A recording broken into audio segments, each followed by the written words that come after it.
The Art of Letting Go by Amelia Winters. Chapter 1: The Cabin Beyond the Willow. The road curled like a ribbon through the quiet hills, unraveling in muted hues of gold and ash. Autumn had begun to settle over the landscape with a painter's touch. Maples aflame, the oaks a dusky amber, and the wind a gentle hush against the windows of her car. Alara didn't notice much of it. Her eyes, though open, looked inward, tracing the bruises of memory instead of the world beyond the windshield. She had been driving for hours. Time had become an indifferent companion, neither urging her forward nor dragging her back. The destination wasn't a place she had dreamed of, but one she had remembered in fragments, a cabin tucked away near the edge of a forgotten lake, surrounded by woods and silence and the whispering limbs of an old willow tree. The keys had belonged to her grandmother once, and then her mother. Now they were Alara's, jangling faintly in her coat pocket like a forgotten lullaby. When she arrived, the sun was just beginning to bend low, casting honeyed light across the clearing. The cabin stood in the stillness, wrapped in ivy and shadow, as though it had been holding its breath in her absence. She parked the car and stepped out, the leaves crunching softly beneath her boots. For a moment, she stood there, letting the silence fall over her like snow. The air was brisk, touched by the earthy scent of wood smoke and damp bark. She closed her eyes and inhaled, the ache inside her chest pulling tight like a thread stretched too thin. Heartbreak was not unfamiliar, but this time it had hollowed her. Adrian's voice, once the comfort of Sunday mornings and the warmth between brushstrokes, was now an echo she couldn't quiet. His leaving had not been dramatic. It was a gentle vanishing, like light fading from a room she hadn't noticed growing dark. She walked slowly toward the cabin door, brushing her fingers along the old wooden frame. It groaned as it opened, the inside greeting her with the dusty scent of stories left unread. Furniture sat under white sheets, and dust motes floated lazily through sunbeams that sliced across the floorboards. It felt like walking into the memory of someone else's life. Setting her bag down, she didn't rush to unpack. Instead, she wandered outside again, drawn by the subtle motion of something near the lake. The willow tree stood there, just as she remembered, its long green arms trailing over the surface of the water, dipping and swaying as if it were speaking a language only the forest knew. Alara stepped closer. The breeze shifted, and the branches rustled softly above her. She remembered being a little girl beneath that tree, tracing shapes in the mud, making stories out of shadows. Her grandmother had called it the listening tree. "It doesn't speak unless it knows you're ready to hear," she used to say, smiling as though the world was woven from secrets. She reached out and touched the bark, rough and cool beneath her palm. A single leaf drifted down, landing in her open hand. There was nothing mystical about it, just nature doing what it did. And yet, for a fleeting moment, it felt like a greeting, a welcome. That night, Alara lit the old fireplace and made tea with dried chamomile she found in a glass jar on a shelf. The air grew warm, and the crackle of flame filled the silence. She didn't check her phone. She hadn't since she left the city. She wasn't sure she would again. Her sketchbook sat unopened on the table. Her fingers twitched toward it, but the weight of creation felt too heavy, too sacred to disturb with half-hearted attempts. For now, she let the quiet stay. Before bed, she stood at the window and looked out at the willow again. In the moonlight, its branches shimmered like silver threads, threading through the darkness. The lake was still, peaceful, like it had been waiting for her. And as her eyes drifted closed, a memory surfaced, faint but clear. Her mother's voice years ago, whispering in her ear. "When the world forgets you, the willow remembers." Alara didn't know if it was real or if her longing had conjured it, but it didn't matter. For the first time in a long while, she felt something shift like the first breath after a deep dive. Like a thread loosening, slowly, gently. Not healed, but beginning. Chapter 2 echoes in the silence. Morning arrived without ceremony. A pale light seeped through the wooden slats of the cabin's shutters, falling in narrow beams across the floor. Alara stirred beneath the wool blanket, the scent of ash and old cedar lingering in the air. She lay still for a while, listening, not for sounds, but for absence. The city's endless hum was gone. No sirens, no footsteps overhead, just the occasional sigh of the wind pressing against the window pane and the distant call of a mourning dove. She rose slowly, wrapping her sweater tighter around herself as she crossed the chilled wooden floor. Her feet moved on instinct, toward the small kitchen where she boiled water, toward the cupboard where a chipped mug waited patiently. Everything in the cabin seemed to wait. Nothing rushed here. Even time seemed to stretch and unfold like a leaf turning over in the stream. After breakfast, she stepped outside, mug in hand, and wandered barefoot through the dew-soaked grass. The air was crisp, but not cruel. The willow stood tall, its limbs swaying slightly, as though acknowledging her return. She approached it with a quiet reverence. "Do you remember me?" she asked softly, her voice barely more than a breath.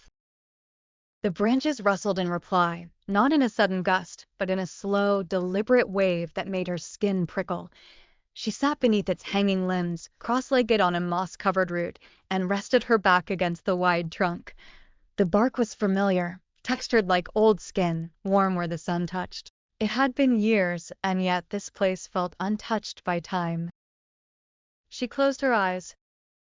The past came not in a flood, but in a ripple.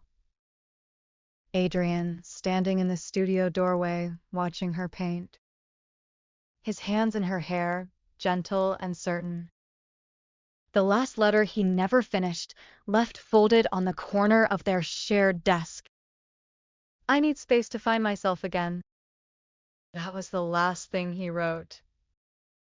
She had stared at that sentence until the words blurred into nothingness. How does someone lose themselves so quietly, so invisibly, that they must step away to find the pieces? She had blamed herself at first. Maybe her love had been too much. Maybe her silences too frequent. Maybe she had mistaken comfort for connection, routine for romance. But here, beneath the willow, the questions quieted. Instead, she remembered the girl she used to be, before love, before loss. The one who used to sketch fireflies in the margins of school notebooks. The one who believed that everything carried a story if you listened long enough. Alara reached for her sketchbook.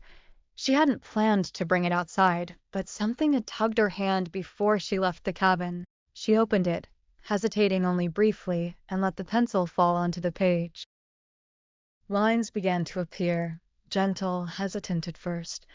The outline of the willow, the curve of its branches, the impression of the lake behind it, half seen through trailing green. She didn't think. She didn't edit. She simply drew. For the first time in months, it felt like breathing. When she looked up again, the sun had moved higher, and a single leaf had drifted down to rest gently on her page. She smiled.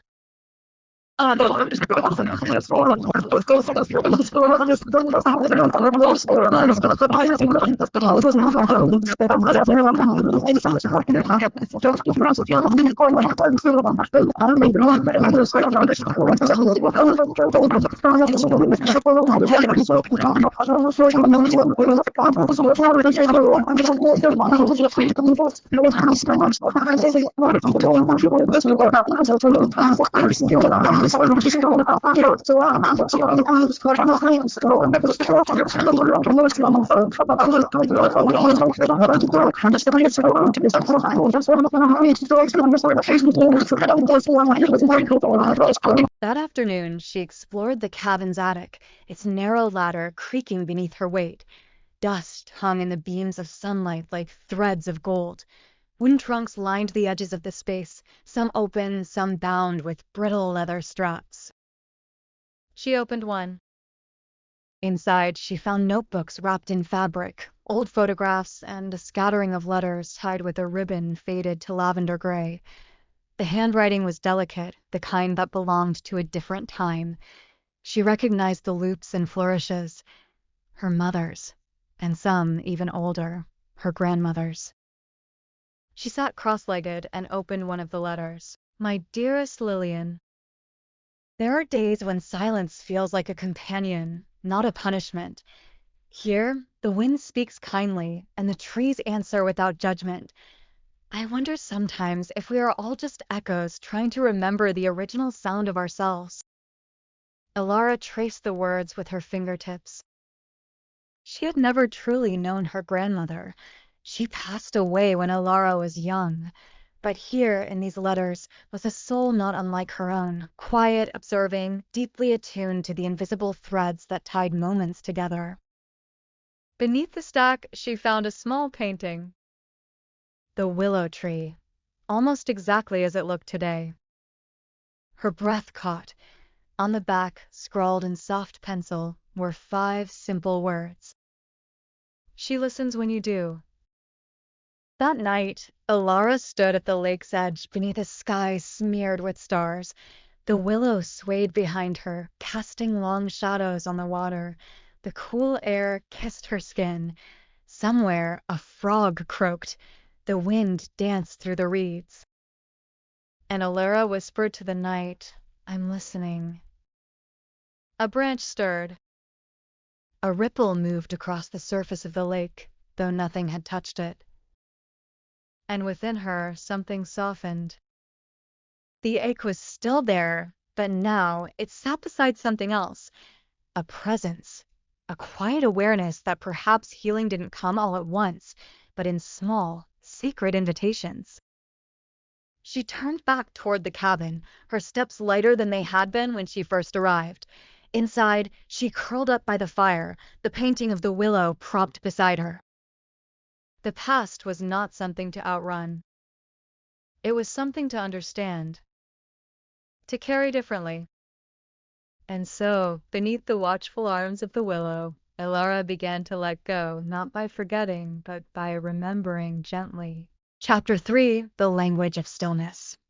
The rain began sometime in the early morning, just before dawn, soft and rhythmic, like fingers tapping gently on the cabin's tin roof. It pulled Elara from a half-dream, a place where faces blurred and voices floated just out of reach. She lay in bed for a long while, eyes tracing the slow trickle of water down the glass window. No alarms, no deadlines, no one to ask her for more than she had left to give. Only the rain, steady and patient, as if reminding her, even storms come gently here. Wrapped in her grandmother's quilt, she made her way to the hearth and rekindled the embers of last night's fire. The warmth rose slowly, seeping into her skin like balm. In the orange glow, she watched the room come to life. The wooden floorboards, the delicate lace curtains, the small bookshelf that leaned slightly to the right. And on the wall, near the window, the painting of the willow. Elara found herself returning to it again and again, drawn not just by its beauty, but by the mystery it held. There was something in the way the branches curved, almost protective, almost maternal, a kind of shelter. She could see now that her grandmother hadn't painted the tree merely as it was, but as it felt. Alive, watching, listening. Elara reached for her sketchbook. The pages were beginning to fill, but today her hands paused. The pencil hovered, then withdrew. Not every day required creation. Some days were made for absorbing, for noticing the subtle things that spoke only when all else fell silent. She poured a cup of tea and moved to the window seat. Outside, the rain kissed every leaf, turning the forest a deeper green. The willow bowed beneath the weight of water, but did not break. Its branches shimmered in the silver light, and beneath it, a small shape moved. A deer. Elara held her breath. The doe stepped carefully through the clearing, ears twitching, eyes soft and wide. She moved with such grace it seemed she floated above the ground. Behind her, a fawn emerged, small and trembling, unsteady on its legs.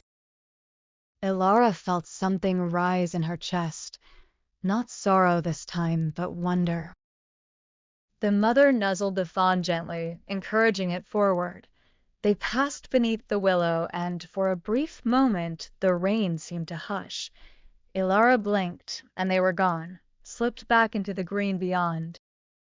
She let out a breath she hadn't realized she was holding. Something had shifted, not in the world, but in her.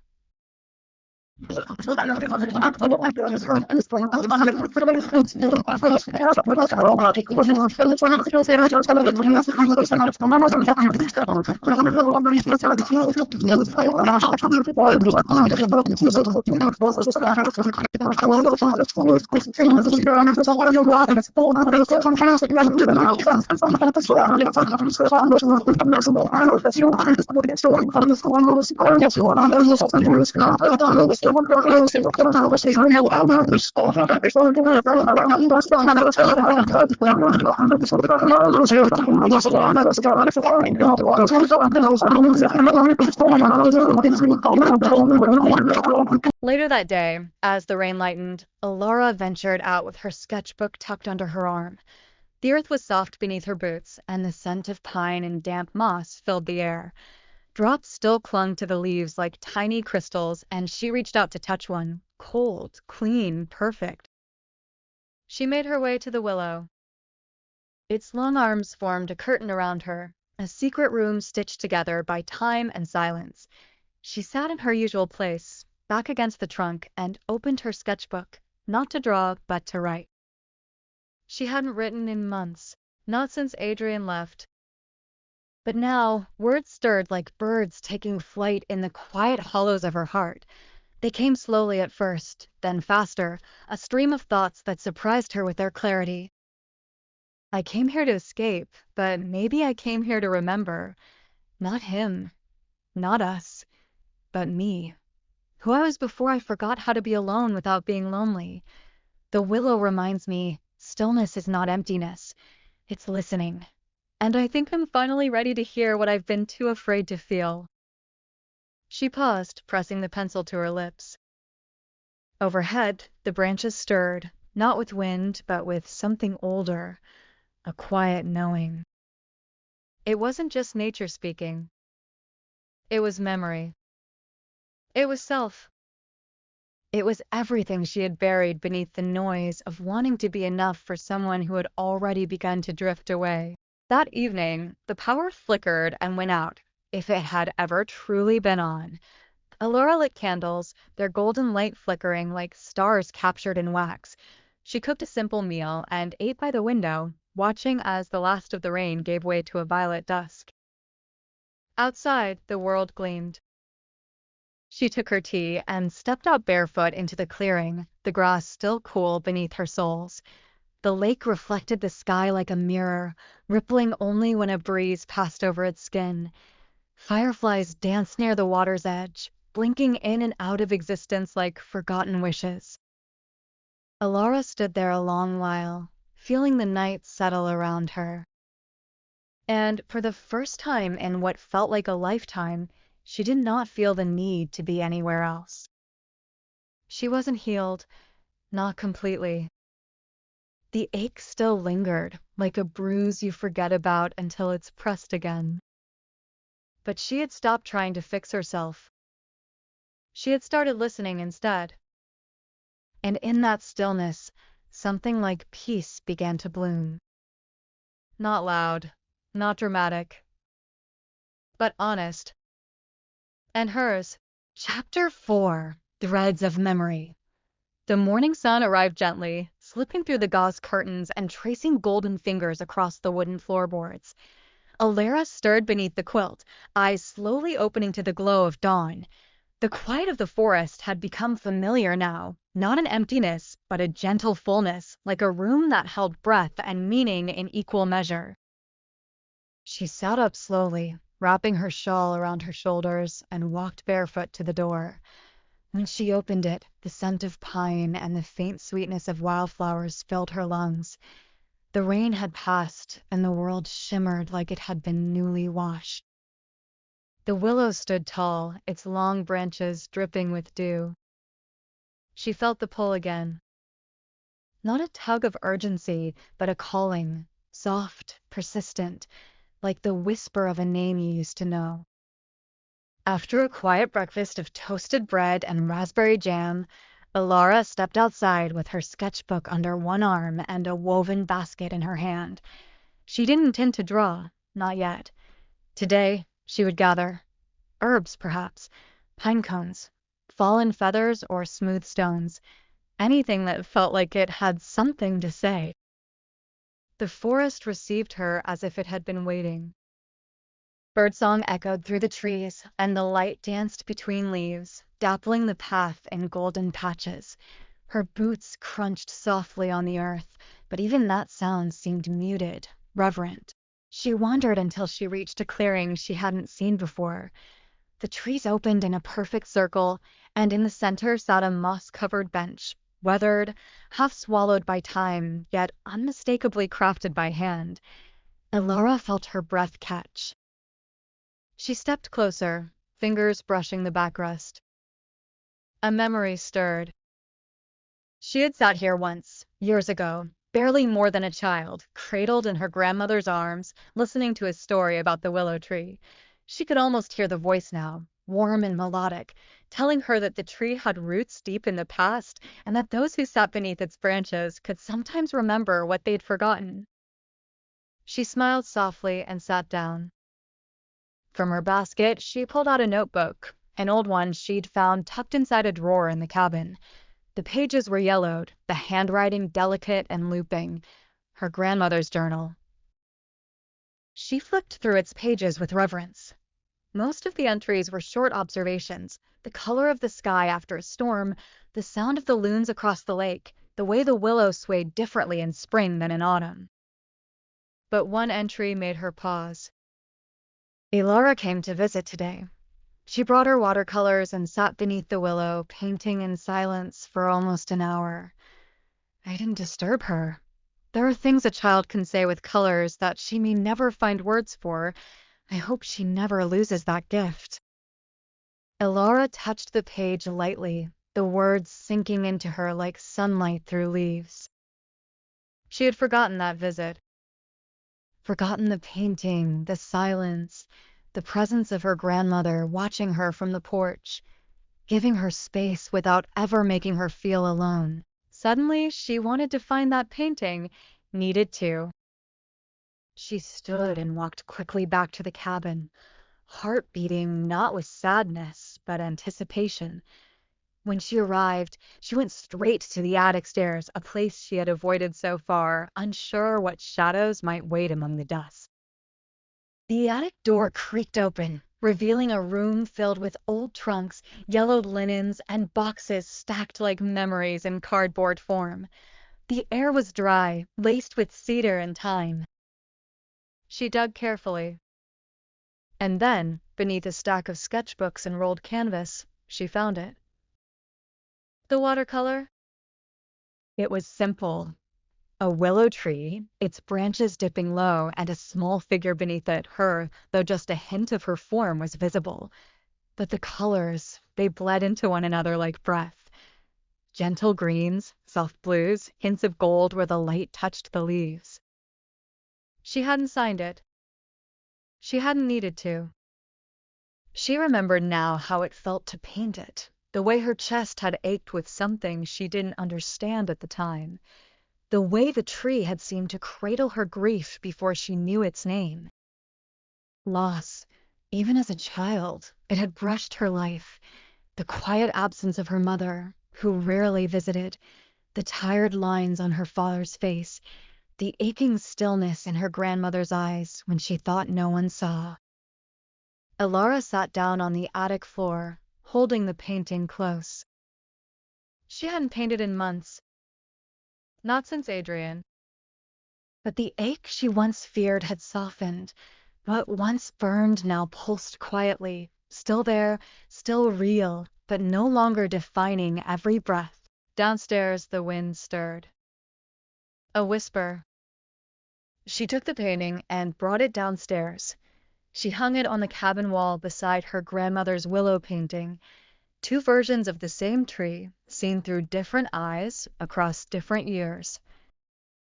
Together they spoke without sound.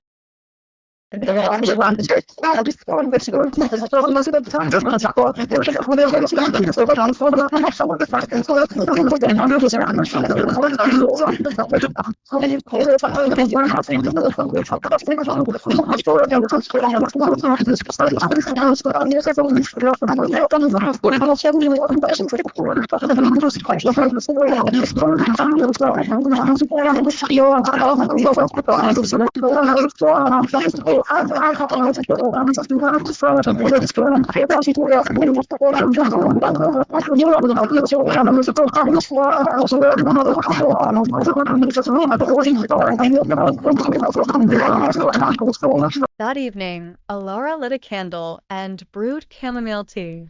The fire crackled, casting flickering shadows on the walls. She opened her sketchbook once more, not to paint the willow, but to paint the clearing she had discovered. The moss-covered bench, the circle of trees, the space where memory had waited quietly until she was ready to return. She painted with slow, steady strokes, no rushing, no needing it to be perfect. The act itself was enough. When she finished, she didn't cry. But her throat felt tight, in the way it does when you've just remembered something beautiful and forgotten. She placed the sketchbook beside her bed and slipped beneath the covers. Outside, the stars blinked quietly, mirrored by the lake. Inside, Elara dreamed not of loss, but of light filtering through green leaves and the gentle, endless language of stillness. Chapter 5. Letters in the Dust. The wind was different that morning. It carried not the usual scent of pine or the earthy hush of soil, but something lighter, like aged parchment and dried lavender, and something older still, like time that had folded in on itself. Elara stood on the cabin's porch, a mug of herbal tea cupped between her hands. The sky was pale, brushed with watercolor clouds. The forest breathed around her, each tree offering its silent company. She had dreamed again. Not of Adrian this time, but of her grandmother, sitting at the old kitchen table, her hands wrapped around a clay teacup, her eyes searching through a window full of fog. In the dream, her grandmother had whispered something, but the words had drifted away before Alara could hold them. A feeling lingered, though, that something had been left behind, something meant to be found. Driven by a quiet pull, she stepped back inside. The cabin welcomed her in its gentle hush. She let her fingers brush the bookshelf beside the fireplace, its rows of worn spines and scattered trinkets, feeling like fragments of forgotten stories. There, tucked behind a copy of the collected poems of W.S. Merwin, was a thin, leather-bound journal. Not the one she'd found before. This one was smaller, locked by a ribbon, the knot brittle with age. Elara untied it gently and turned the first page. The ink had faded, but the writing was unmistakable, her grandmother's. I write these words for the girl I know will one day return. Not out of sorrow, but because the silence is where we find the pieces we once buried. The heart, after all, is not made to forget. It is made to hold and to forgive. Elara sat down slowly, the words pressing like a hand over her heart. She turned the page. The willow knows. I have always believed it listens, that it leans into our thoughts even when we are afraid to speak them. When Alara was small, she would sit beneath it and speak to the wind as if it were a friend. She didn't know it then, but the tree was listening. I hope it still is. She paused, her breath caught between wonder and ache. Had the tree always been whispering? She turned more pages. The entries were scattered, sometimes no more than a few lines. Her grandmother wrote of dreams, memories, conversations with people who had long since passed. but one page near the middle was marked with a dried sprig of rosemary. The ink was darker here, the writing more deliberate. She will come here with a wound she cannot name. She will think the forest is a place to escape, but it will become the place where she returns to herself. And when she is ready, the tree will show her what she needs to see. Ilara touched the page as though it might vanish. The forest, it seemed, had always been waiting. She closed the journal and walked to the painting she'd hung beside her grandmother's. The two trees, same roots, same leaves, yet different in their stillness. And then it struck her. She had painted the willow slightly off-center, not as the focal point, but leaning toward something just out of frame.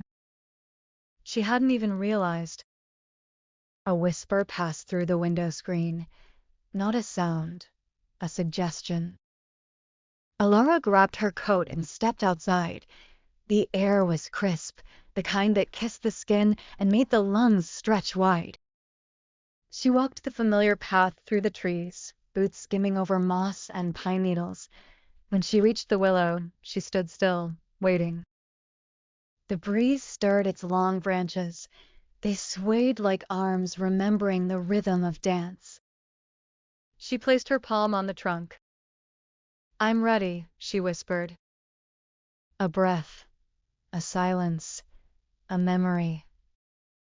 And then, like a thread pulling taut, she turned. Behind the tree, almost swallowed by thickets of bramble and fern, was an old wooden archway. She'd never noticed it before. Half covered in moss, its frame bowed with time, it looked like the entrance to another world. She pushed through, brambles catching at her sleeves. The path beyond was narrow, lined with stones and soft tufts of green. At the end of it stood a cottage, smaller than her grandmother's cabin, built of stone and covered in ivy, its windows fogged, its door crooked but whole. She approached, heart thudding not from fear, but familiarity. She didn't know this place, and yet she did. Inside, dust lay thick upon everything, but there was no decay, only stillness, as if the room had held its breath for years, waiting. On the mantel rested a music box. Ilara wound it slowly. The melody that played was hauntingly familiar, one her grandmother used to hum while shelling peas or darning socks. The room seemed to breathe again. She explored gently, her fingers brushing the backs of chairs, the corners of frames. Most were empty, their photographs faded or removed, but one drawer in the writing desk held a letter. The paper was folded with precision, on the outside in small, neat handwriting. For Ilara, when the silence grows warm.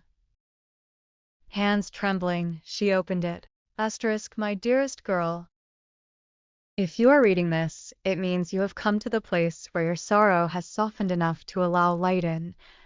I knew you would find your way, though the path may have been steep. Love is not something we lose. It changes shape. It teaches us how to hold and how to release. Adrian was a chapter, not a mistake. Love rarely is. Even when it leaves us fuller. But this moment, this forest, this stillness is yours. You come from a long line of women who speak not only in words, but in quiet, in creation, in the art of noticing. Trust what you feel. Trust the tree. Trust yourself. Gran. Ilara read it twice, then a third time, until the words blurred through her tears. She folded the letter and placed it against her chest, and for the first time in a long time, she did not feel broken. She felt whole, not because the pain had vanished, but because it had a place now, a name, a space among the quiet. When she stepped outside, the light was shifting. Late afternoon painted the sky in hues of honey and peach. Ilara stood for a moment in the threshold of the hidden cottage, the letter safe in her coat pocket. And then she walked back toward the willow, its branches parting slightly, as if bowing in silent recognition. That night, back in her cabin, Ilara placed the journal beside the tea kettle and the music box on her windowsill. She lit a candle, opened her sketchbook, and began to draw again. Not just what she saw, but what she remembered. Chapter 6: A Season for Mending. Snow came softly one night, though the sky had not warned of it. Sarah awoke to a pale hush resting over the forest, a world transformed beneath a blanket of white. Every branch, every pine needle, every rooftop shimmered beneath frost like the earth had exhaled and let its sorrow settle in beauty. She stood at the window in silence, watching the willow bend beneath the snow's gentle weight. It swayed like a breath, like an old friend wrapped in winter's quiet. The letter still lay on her desk. She'd read it every morning since finding it. Some days she'd read it aloud, other days she simply placed her fingers over the words, like one might press their palm against a beating heart. Ilara had not spoken Adrian's name in days, not out of avoidance, but because the ache had begun to shift. It was no longer sharp and urgent. It had dulled into a kind of memory softness. He had become part of her story, not the whole of it. This morning she lit a fire and opened her sketchbook again. She had begun painting not just what she saw, but what she felt. Yesterday's canvas still leaned against the wall, an unfinished image of the willow, but its branches turned upward as if lifting something unseen. Today she started with watercolors, gentle strokes of blue and rose and ochre. She let the brush move without direction, trusting her hands to know what her heart could not yet name. And soon, beneath the soft sweep of her brush, emerged a figure, a girl sitting beside a tree, her back curved in rest, not despair. Above her, the leaves whispered in swirls of gold and silver, like stardust. Ilara paused. She had painted herself, not as she was now, but as she was becoming. She smiled faintly and stepped outside, pulling her coat tighter. The cold air stung her cheeks, but it woke something within her, a clarity, a still spark waiting beneath the hush of snow. Shimmered in the light, each branch wearing frost like lace. She walked toward it, her boots crunching the snow in soft, rhythmic steps. The tree's presence calmed her. It no longer felt mysterious or ghost-like. It felt like truth, like breath, like a pause between sentences that lets the meaning rise. She placed her hand against the bark, whispering quietly, "Thank you." There was no breeze, but a single snowflake drifted down and landed on her mitten. It melted slowly, vanishing into warmth. That afternoon, she hiked again to the hidden cottage. Inside, she dusted off the shelves, opened the windows to let in the scent of snow and pine. It wasn't just a forgotten place anymore. It was becoming a part of her rhythm, a sanctuary she hadn't known she'd needed. In the desk drawer, tucked behind loose papers, she found another note. This one was folded in a different way, smaller, tighter. It read, "We build homes inside ourselves, Ilara. Not just places to live, but rooms for sorrow, for wonder, for joy. Make space. And when you do, others will come, not to fill you, but to walk beside you in the spaces you've made room for." She held the note against her chest and closed her eyes. She had spent so long trying to fix herself, as if brokenness was a thing to solve. But maybe it wasn't about fixing. Maybe it was about mending. That evening, she lit candles in both cabins. One for the past, one for the present. The wax melted slow and golden, flickering against windows and wood, casting soft shadows that looked like movement caught in the stillness. And as she stood by the hearth, a memory rose, one not of pain, but of laughter. Adrian spinning her in the rain in the courtyard behind the gallery. The sound of their boots splashing, the way his smile cracked wide like sun through clouds. That moment had been real, no matter how it ended. She whispered his name, not to summon, but to release. And then she spoke her own. Elara. Just that. As if introducing herself again to the woman she had become. The next morning, she walked into town. It had been weeks since she'd left the forest. Her boots felt unfamiliar on pavement. The bakery still smelled of cinnamon. The bookstore's windows fogged with warmth and words. People passed with soft nods, wrapped in scarves and the quiet of early winter. She bought tea, left a note on the community board. Art lessons by the lake cabin. All welcome. Bring warmth. It wasn't a grand invitation, but it was enough. She walked back through the snow, her cheeks flushed from the cold, her steps steady. That night, she prepared the cabin. She cleared space on the table, gathered brushes and paints and blank paper, lit lanterns, swept the hearth. It wasn't about creating masterpieces. It was about creating space. That evening, as snow began to fall again, Elara stood at the door, her hands dusted with charcoal and light. She looked out at the path, the snowflakes dancing like tiny invitations. And in the hush of night, something inside her whispered, "You are not lost. You are becoming." Chapter 7, A Door Left Open. The wind had changed. Not in any dramatic way, but in the way a keen listener might notice. Softer, less biting, threaded with the faintest scent of something new. The trees rustled differently now, no longer whispering secrets meant for only one soul. They spoke in murmurs of gathering, of quiet welcome. Elara stood by the cabin's door, her scarf loosely knotted around her neck, fingers tinged with ochre and umber from the morning sketches. Today was the day she had promised her door would be open. The sign she'd pinned on the community board still fluttered in her mind. Art lessons by the lake cabin. All welcome. Bring warmth. She hadn't expected anyone to come. Not really. It felt more like casting a pebble into a still lake, hoping the ripples might reach somewhere unseen. And yet, when she stepped outside to gather more firewood, she heard it. Footsteps. A child's laugh. Then another. And before she could fully catch her breath, two figures emerged from the trees.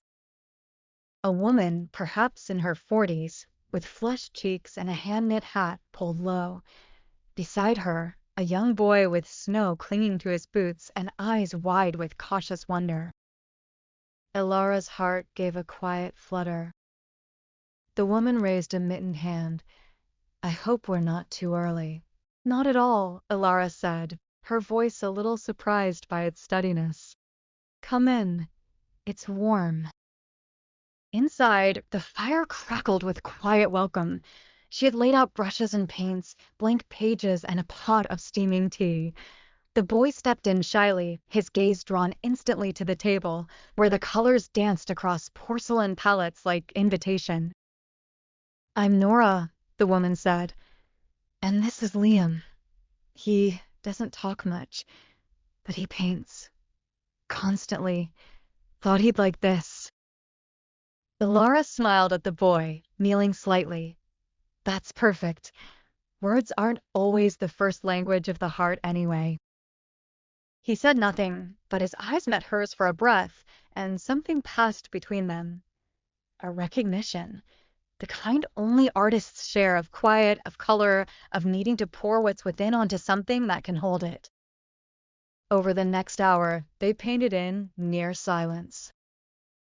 Liam created a swirl of dark blue and pale gold, an abstract sky, maybe, or a sea he had never touched. Nora painted with trembling strokes, pausing often to sip tea and watch her son. Elara didn't teach, not in the traditional sense. She only moved from one to the other with gentle words. Try softer pressure here. Let the color bleed a little. Leave some space. Sometimes what isn't said is the most important. By the time they left, the room was filled not with words, but with something softer, presence. Proof that healing didn't always require solitude. Sometimes it required just enough courage to open the door. That night, as snow fell in silent spirals outside her window, Alara sat beside the fire, her hands wrapped around her cup. She thought of Liam's painting, the way he'd used color like emotion, how his hands had moved with silent urgency. She remembered how Nora had cried without apology as her brush trembled over a blank sheet. Something was changing, not just around her, within her. Alara no longer felt like a ghost inside her own body. She was returning, not to who she had been before Adrian, but to something deeper, someone she hadn't fully met yet. The next morning, more came. Two older women from the edge of town, both curious and laughing as they arrived, a shy teenage girl with a sketch pad pressed to her chest. Even Mr. Halberd, the gruff bookstore owner, appeared with charcoal pencils and a grumble about figuring it out. By the end of the week, her cabin had become something unexpected, a place not only of healing, but of gathering, of expression, of soft companionship where no one needed to explain the storms they had weathered.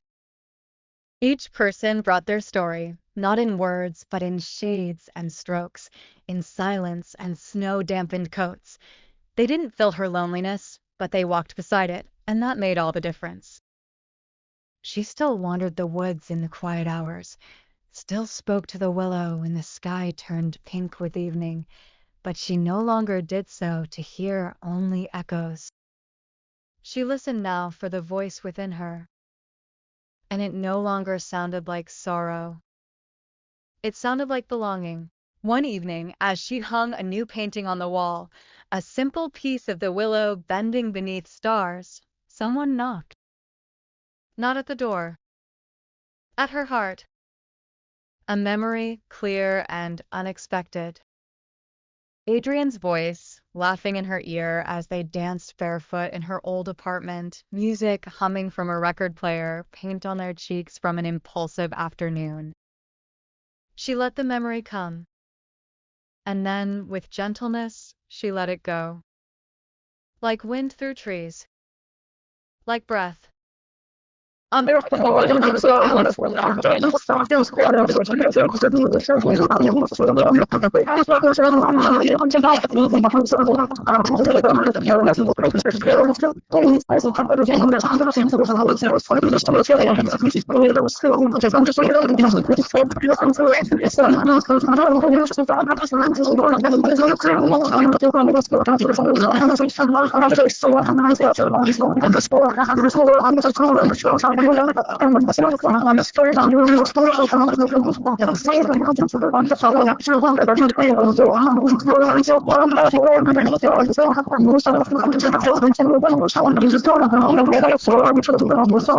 That night she dreamed.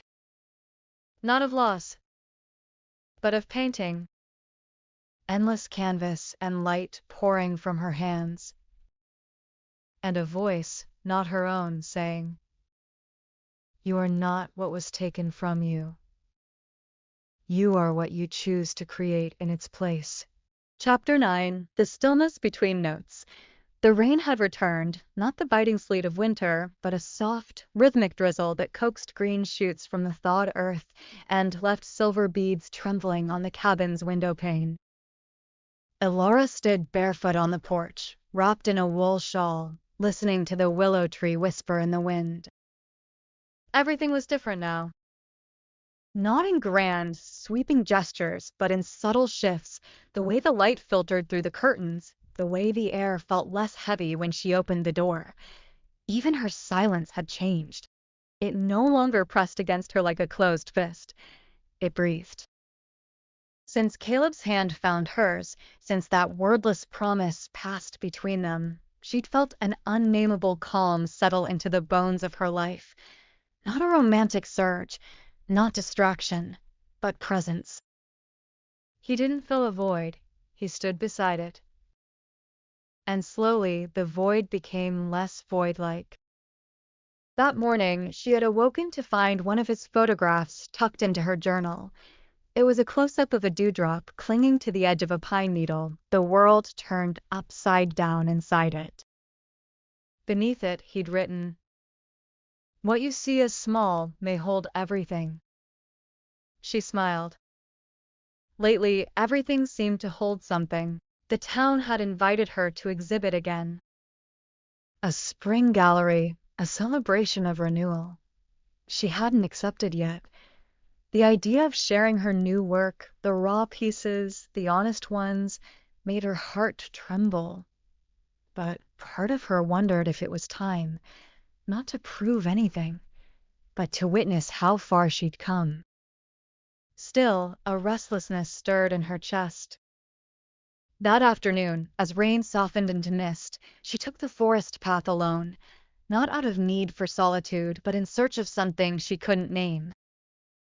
The willow swayed gently in greeting as she passed it. "Do you ever miss what once was?" she whispered aloud. The branches did not answer, but the breeze wrapped around her like a hand brushing her shoulder. Past the grove and over the mossy rise, she reached the lake. The dock was slick with moisture, and she stepped lightly across the boards until she reached the edge. The lake was still, silent. She sat. For the first time in months, she opened her old journal, the one filled during her heartbreak, her leaving, her unraveling. She read it cover to cover, some pages blurred with old tears, others creased by shaking hands. It was all there, her sorrow, her fury, her confusion, and the haunting echo of the love she had lost. But as she read it now, she did not break. She breathed, and when she closed the journal, she did not feel the need to throw it into the water like she once had. Instead, she pressed it to her chest. It had been her companion in grief. And now it could rest. That evening, Caleb arrived quietly with a folded letter in his pocket. He found her in the studio, painting with loose strokes and humming to herself. She didn't stop when he entered, only looked up with a soft smile and kept moving her brush. "I wrote something," he said, slipping the envelope onto her work table. "For me?" He nodded. She didn't open it yet. She let it sit beside her palette while the colors on her canvas dried. Only once the moonlight slanted across the windows did she unfold it and read. His handwriting was steady, like his voice. "You once said healing spirals. I think love does too. It circles back, not to the same place, but to the same heart, shaped slightly differently. I don't want to be your rescue, Alara, and I don't want to be rescued. I want to walk beside you through every unfinished sentence, through every forgotten color, through every season where trees are bare and lakes are frozen.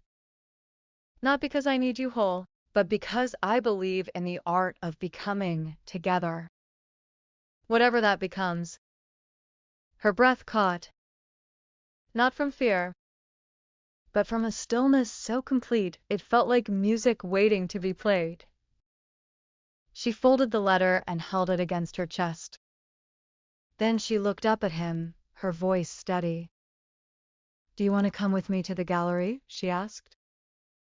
He didn't ask why. He only smiled. "Of course."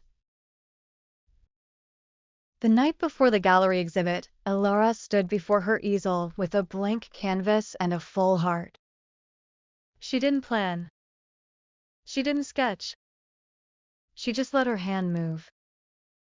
Brush to canvas, breath to color. She painted the willow tree, but not as it was. She painted it mid-motion, its branches reaching and twisting, caught in the moment just before bloom. The lake mirrored it, not with perfection, but with ripples. She called it becoming. It was her final piece, her offering, not just to the world, but to herself. And as she stood at the gallery the next day, surrounded by warm voices and the smell of paint and earth, Caleb quietly reached for her hand. He didn't squeeze it.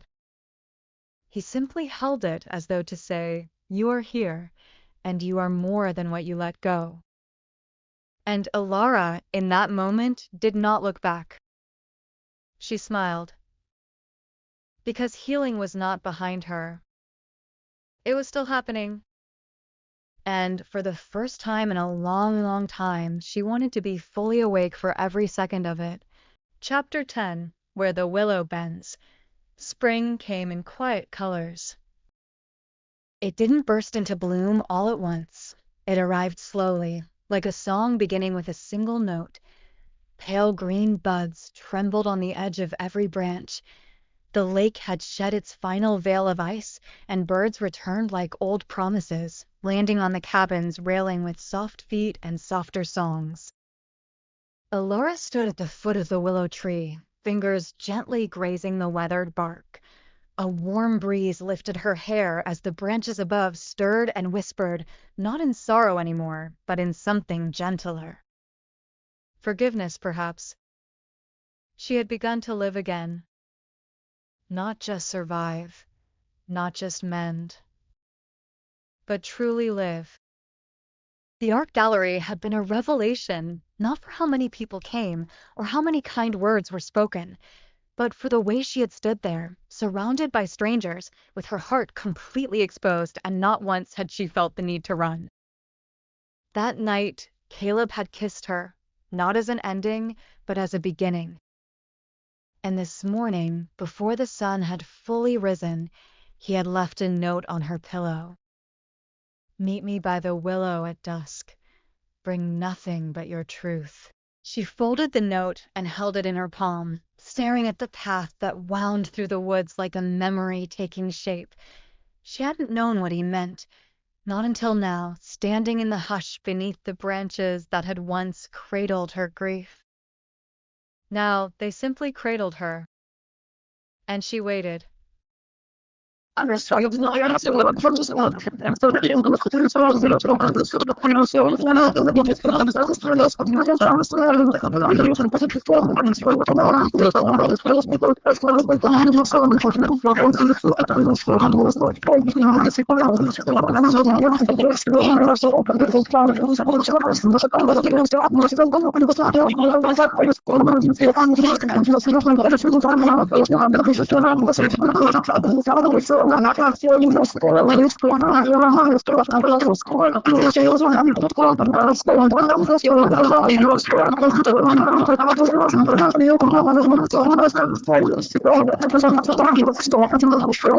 He arrived just as the light turned golden, not hurried, not hesitant, just certain. In his hand he carried a box no larger than a sketchbook. He sat beside her on the roots of the willow, where she had once cried herself to sleep. But tonight there were no tears, only peace. "I brought you something," he said quietly, offering the box. Inside was a collection of photographs. Alara lifted the lid slowly. Each image was familiar and new all at once. The cabin caught in fog, her laughter mid-bloom, a brushstroke on canvas just before it dried, the willow tree during the first snowfall. But the last photo made her breath catch. It was her, standing in the woods, hands smudged with paint, head tilted upward, looking not at the camera, but at the sky. Light spilled around her like she belonged to it. "You didn't tell me you took this," she whispered. "I didn't want to interrupt it. That moment was yours," he replied. "But I kept it, because it reminded me of what letting go really looks like." She traced the edge of the photo with one finger. It did not feel like holding on. It felt like release. They sat in silence for a long while, wrapped in twilight. No grand speeches, no vows. Just the kind of silence that only exists between people who have seen each other clearly. Finally, Alara turned to him. "Do you believe," she asked, "that things fall apart just so we can learn how to hold them differently?" Caleb looked out over the lake, where the last light kissed the water. "I think they fall apart," he said, "so we can learn to stop holding them at all and let them belong to the world again." She nodded. Her heart didn't ache at those words. It opened. She looked back at the cabin, her sanctuary and her witness. Its windows glowed with soft light. Her easel waited, blank and eager. "I'm not done painting," she said. "Good," he replied. "I'm not done capturing you." They both laughed, not because it was funny, but because it was free. And in that laughter, something lifted, not lost, not forgotten, but transformed. The willow bent slightly above them, catching the wind like a sail, and for a brief moment Alara could swear she heard a voice, old as the earth, soft as her breath, say, "You have done well. Now go on." She looked at Caleb. "I think I'm ready." "For what?" "For everything." And with that, they stood. She didn't look back. The past would remain where it belonged, not as a wound, but as a story told completely. She took his hand, and together they walked forward.